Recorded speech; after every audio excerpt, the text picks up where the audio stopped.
زندگی آپ دیکھیے 13 سال مکی زندگی کے اندر کتنے درس قرآن ہوئے ہیں، کون سی عبادت ہوئی، تزکیہ ہوا.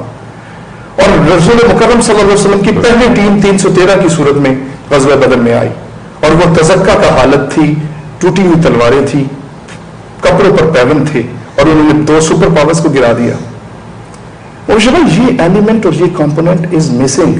ہمارے علماء کو، بزرگوں کو، ہمارے مفتیان کو، ہمارے مدارس کے اندر اس علم کے اوپر بہت توجہ کی ضرورت ہے. تو کلمہ طیبہ کی جو بات کر رہے تھے بیسیکلی، یہ بہت خوبصورت، ہمیں کلمہ سمجھنا چاہیے. تو لا الہ الا اللہ جو بیسیکلی یہ فرما رہے ہیں، تو اس کو ہم نفی اسبات کہتے ہیں. یہ تو بات ہمیں سمجھ ہے کہ اللہ کے سوا ہم نے ہر چیز کی نفی کرنی ہے، لیکن یہ کیسے ہوگی؟ کیا خود بخود ہو جائے گی؟ کیا ہم اپنے طور پر ہی کوئی ایسا نظام بنا سکتے ہیں کہ ہم اس مقام پر پہنچ جائیں کہ ہمارے اندر سے ہر چیز کی نفی ہو جائے، ہر چیز کی محبت نکل جائے اور اللہ اور اس کے رسول کی محبت آ جائے؟ یہ ممکن نہیں ہے. اس کے لیے اگر آپ اولیاء کو پڑھیں، صوفیہ کو پڑھیں، تو ان کی زندگی کے اندر یہ لا الہ الا اللہ کے اوپر بہت محنت، زور دیا. اچھا انہوں نے پھر اس کو نفی اسبات کا نام دیا. اپنا ذکر کی جو محفل ہوتی ہے وہ ہوتا ہی اس کو پھر نفی اسبات کا نام دیا. وہ کیا ہے؟ لا ہے نفی، نہیں، الا اللہ ہے اسبات، سوائے اللہ کے.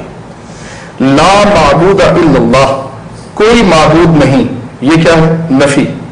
الا اللہ یہ ہے اسبات. لا معبود الا اللہ، کوئی معبود نہیں سوائے اللہ. لا مقصود الا اللہ، کوئی مقصود نہیں، یہ نفی ہے.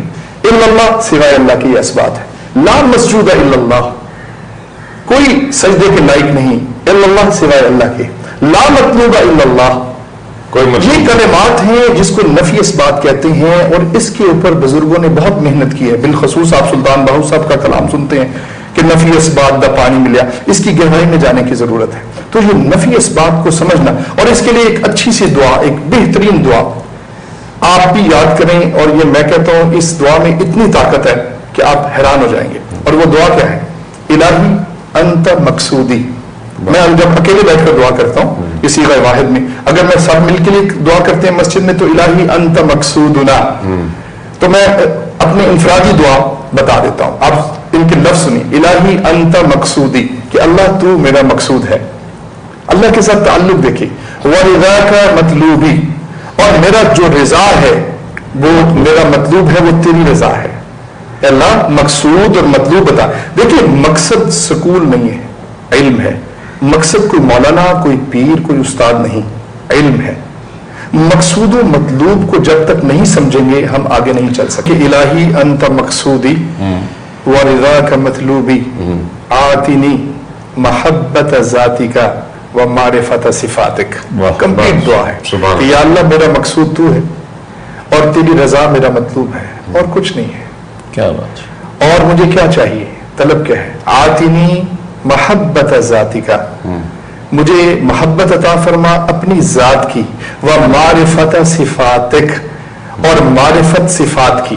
ایک چیز اس میں بہت امپورٹنٹ ہے، مقصود و مطلوب بھی کلیئر ہو گیا، اور دوسرا یہ کہ محبت ہمیشہ ذات سے ہوتی ہے اور صفات کی ہمیشہ معرفت ہوتی ہے.